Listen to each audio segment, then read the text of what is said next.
ওম শান্তি। আজি 4/7/2025 বৰ্ষৰ প্ৰাতঃ মুৰলী। ওম শান্তি। বাপ দাদা মধুবন। আজি বাবাই কৈছে, মৰমৰ সন্তানসকল, বন্ধন মুক্ত হৈ সেৱাত তৎপৰ হৈ থাকা, কিয়নো এই সেৱাত বহুত উচ্চ উপাৰ্জন হয়। 21 জন্মৰ কাৰণে তোমালোক বৈকুণ্ঠৰ মালিক হৈ যোৱা। প্ৰশ্ন: প্ৰতিজন সন্তানে কোনটো অভ্যাস কৰিব লাগে? উত্তৰ: মুৰলীৰ সাৰ কথাবোৰৰ ওপৰত বুজোৱাৰ। ব্ৰাহ্মণী অৰ্থাৎ শিক্ষক যদি ক'ৰবাত গুচি যায়, তেন্তে পৰস্পৰ লগ হৈ পাঠদান চলাই যাব লাগে। যদি মুৰলীৰ শুনাবলৈ নিশিকা, তেন্তে নিজৰ সমান কৰি কেনেকৈ গঢ়ি তুলিবা? ব্ৰাহ্মণী নহ'লে বিবুদ্ধিত পৰিব নালাগে। পাঠটো সৰল, পাঠদান চলাই গৈ থকা, এইটো অভ্যাস কৰিব লাগে। গীত চেহেৰা চাই লোৱা প্ৰাণী। ওম শান্তি। সন্তানসকলে যেতিয়া শুনা, তেতিয়া নিজক আত্মা বুলি নিশ্চয় কৰি বহিবা আৰু এইটো নিশ্চয় কৰা যে পিতা পৰমাত্মাই আমাক শুনাই আছে। এই নিৰ্দেশনা অথবা মত এজন পিতাইহে দিয়ে, তাকেই শ্ৰীমত বুলি কোৱা হয়। শ্ৰী অৰ্থাৎ শ্ৰেষ্ঠতকৈও শ্ৰেষ্ঠ। তেওঁ হৈছে বেহদৰ পিতা, যাক উচ্চতকৈও উচ্চ ভগৱান বুলি কোৱা হয়। বহুত মনুষ্য আছে যিয়ে এই প্ৰেমেৰে পৰমাত্মাক পিতা বুলি জ্ঞানো নকৰে। যদিও শিৱৰ ভক্তি কৰে, বহুত স্নেহেৰে স্মৰণ কৰে, কিন্তু মনুষ্যই কৈ দিছে যে সকলোতে পৰমাত্মা আছে, গতিকে সেই প্ৰেম কাৰ প্ৰতি ৰাখিব? সেইকাৰণে পিতাৰ প্ৰতি অপ্ৰীতিকৰ বুদ্ধিৰ হৈ গৈছে। ভক্তিত যেতিয়া কিবা দুখ বা ৰোগ আদি হয়, তেতিয়া প্ৰীতি দেখুৱাই কয়, ভগৱান ৰক্ষা কৰক। সন্তানসকলে জানে যে গীতা হৈছে শ্ৰীমত ভগৱানৰ মুখেৰে গায়ন কৰা, আৰু অন্য কোনো এনেকুৱা শাস্ত্ৰ নাই য'ত ভগৱানে ৰাজযোগ শিকায় বা শ্ৰীমত দিয়ে। এইখনেই ভাৰতৰ গীতা, যাৰ প্ৰভাৱো বহুত। এখন গীতাহে ভগৱানে গায়ন কৰিছে। ভগৱান বুলি ক'লে এক নিৰাকাৰৰ ফালেহে দৃষ্টি যায়। আঙুলিৰ দ্বাৰা ওপৰলৈ ইংগিত দিব। শ্ৰীকৃষ্ণৰ কাৰণে এনেকৈ কেতিয়াও কোৱা নহ'ব, কিয়নো তেওঁতো দেহধাৰী হয়।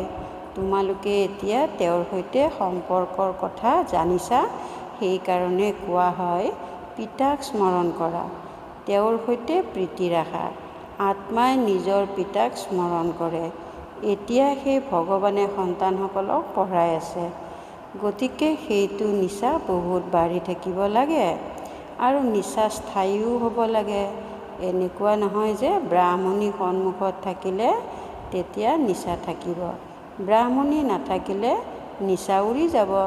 বছ, ব্ৰাহ্মণী নহ'লে আমি ক্লাছ আগবঢ়াই নিব নোৱাৰোঁ। কোনোবা সেৱা কেন্দ্ৰৰ কাৰণে বাবাই বুজায়, কোনোবাতো সেৱা কেন্দ্ৰৰ পৰা 5-6 মাহৰ বাবেও ব্ৰাহ্মণী ওলাই যায়। তেতিয়া পৰস্পৰ সেৱা কেন্দ্ৰৰ তত্ত্বাৱধান লয়, কিয়নো পঢ়াটো সৰল। কোনোবাতো ব্ৰাহ্মণী অবিহনে অন্ধ লেঙেৰা হৈ যায়। ব্ৰাহ্মণী ওলাই গ'ল, তেতিয়া সেৱা কেন্দ্ৰলৈ অহা এৰি দিব। হেৰৌ, বহুত বহি আছা, পাঠদান আগবঢ়াই নিব নোৱাৰা জানো? গুৰু বাহিৰলৈ গুচি গ'লে শিষ্যই পাছলৈ তত্ত্বাৱধান লয় নহয়। সন্তানসকলে সেৱা কৰিব লাগে। শিক্ষাৰ্থীসকলৰ ভিতৰত ক্ৰম অনুসৰি থাকেই। বাপ দাদাই জানে প্ৰথম শ্ৰেণীসকলক ক'লৈ পঠিয়াব লাগে। সন্তানসকলে ইমান বছৰে শিকি আছে, কিবাটো ধাৰণ হ'ব যে পৰস্পৰ লগ হৈ সেৱা কেন্দ্ৰৰ তত্ত্বাৱধান ল'ব। মুৰলীটো পোৱাই যায়, সাৰ কথাবোৰৰ আধাৰতে বুজোৱা হয়। শুনাৰ অভ্যাস হৈ গ'ল, কিন্তু শুনোৱাৰ অভ্যাস নহয়। স্মৃতিত থাকিলেতো ধাৰণাও হ'ব। সেৱা কেন্দ্ৰত এনেকুৱা কোনোবা থাকিব লাগে যিয়ে ক'ব, বাৰু ব্ৰাহ্মণী ক'ৰবালৈ গৈছে, মই সেৱা কেন্দ্ৰৰ তত্ত্বাৱধান ল'ম। বাবাই ব্ৰাহ্মণীক সেৱাৰ কাৰণে ক'ৰবাত ভাল সেৱা কেন্দ্ৰলৈ পঠিয়াইছে। ব্ৰাহ্মণী নাথাকিলে বিবুদ্ধিত পৰা উচিত নহয়। ব্ৰাহ্মণীৰ দৰে নহ'লে অন্যক নিজৰ সমান কৰি কেনেকৈ গঢ়ি তুলিবা? প্ৰজা কেনেকৈ তৈয়াৰ কৰিবা? মুৰলীটো সকলোৱে পায়। সন্তানসকল আনন্দিত হ'ব লাগে। আমি গাদীত বহি বুজাওঁ। অভ্যাস কৰিলে সেৱাৰ যোগ্য হ'ব পৰা যায়। বাবাই সোধে, সেৱা কৰিব পৰা হৈছানে? তেতিয়া কোনো ওলাই নাহে। সেৱাৰ কাৰণে ছুটী লৈ ল'ব লাগে। য'ৰ পৰাই সেৱাৰ কাৰণে নিমন্ত্ৰণ আহে তালৈ ছুটী লৈ গুচি যাব লাগে। যিসকল বন্ধনমুক্ত সন্তান আছে তেওঁলোকে এনেকুৱা সেৱা কৰিব পাৰে। সেই চৰকাৰখনতকৈতো এইখন চৰকাৰৰ উপাৰ্জন বহুত উচ্চ। ভগৱানে পঢ়ায়, যাৰ দ্বাৰা তোমালোক 21 জন্মৰ কাৰণে বৈকুণ্ঠৰ মালিক হৈ যোৱা। কিমান শ্ৰেষ্ঠ উপাৰ্জন! সেই উপাৰ্জনৰ পৰা কি পাবা?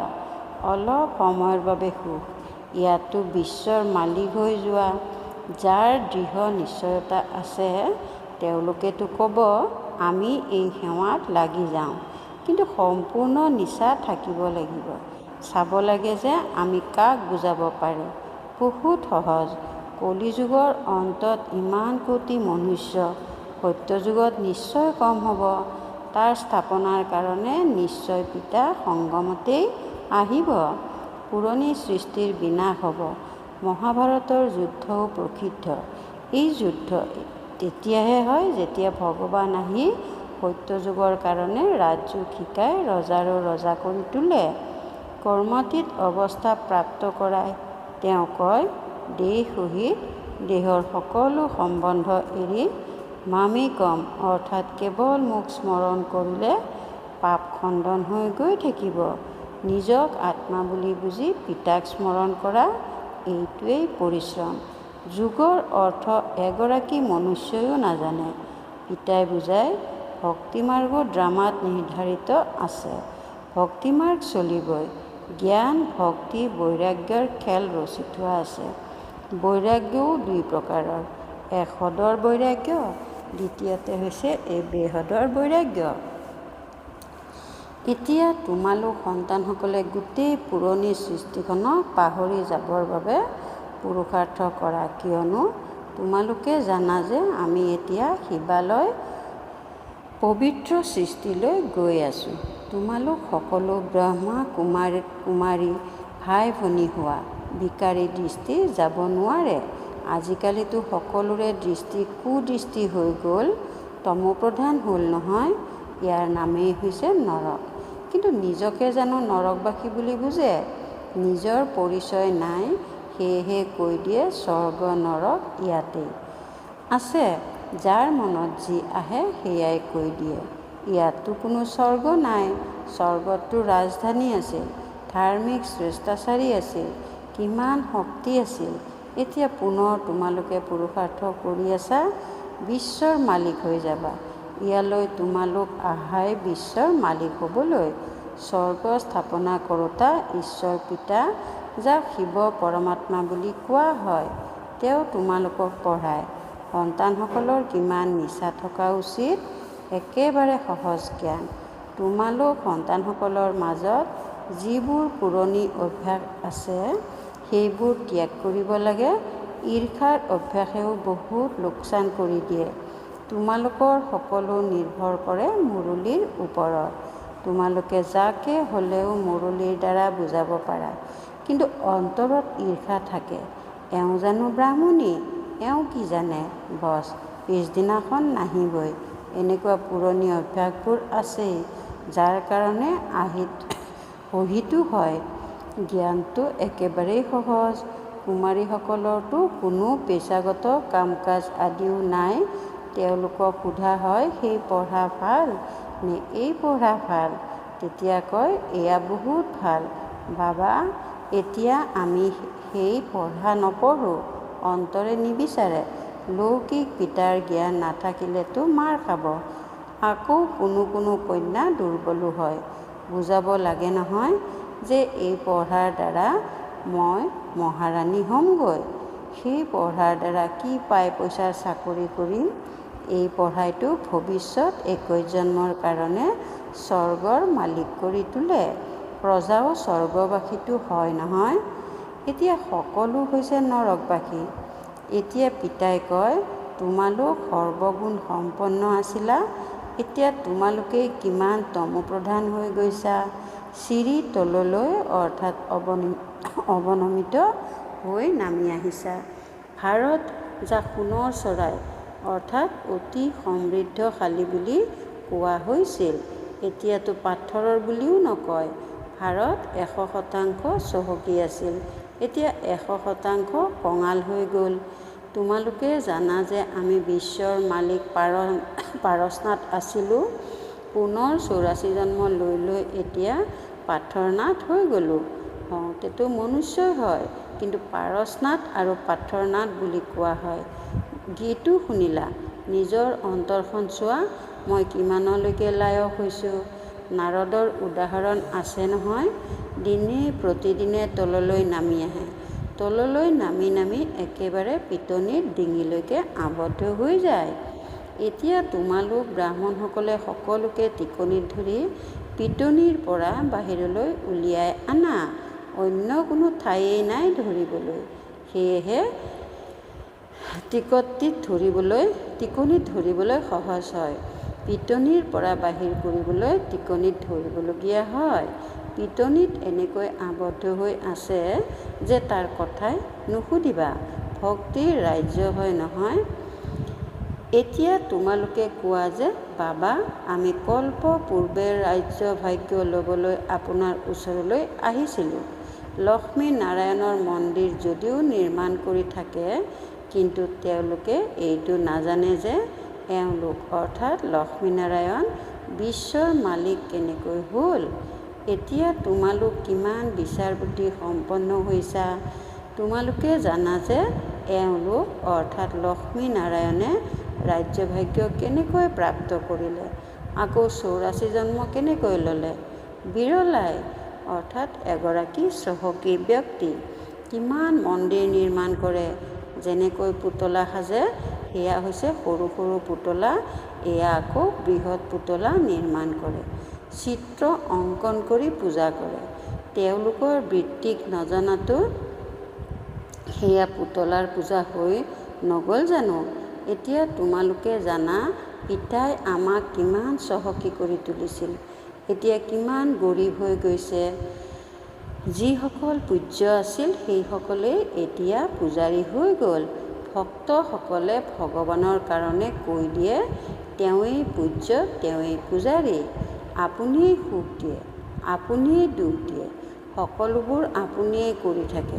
বছ ইয়াতেই মগ্ন হৈ যায়। কয় আত্মা নিৰ্লেপ।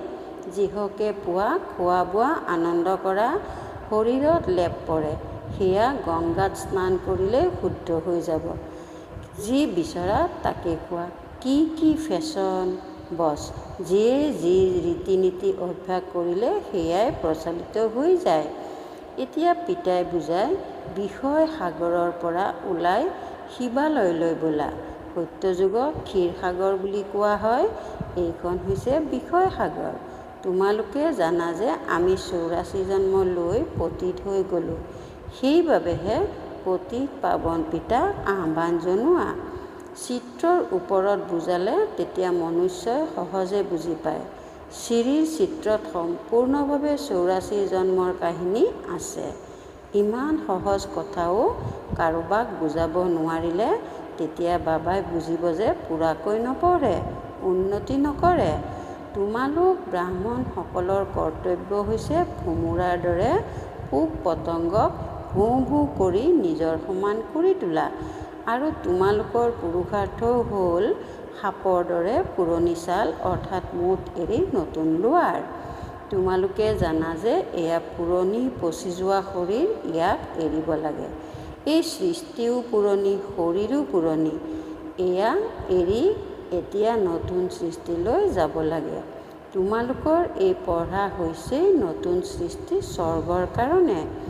এই পুৰণি সৃষ্টিৰ বিনাশ হ'ব।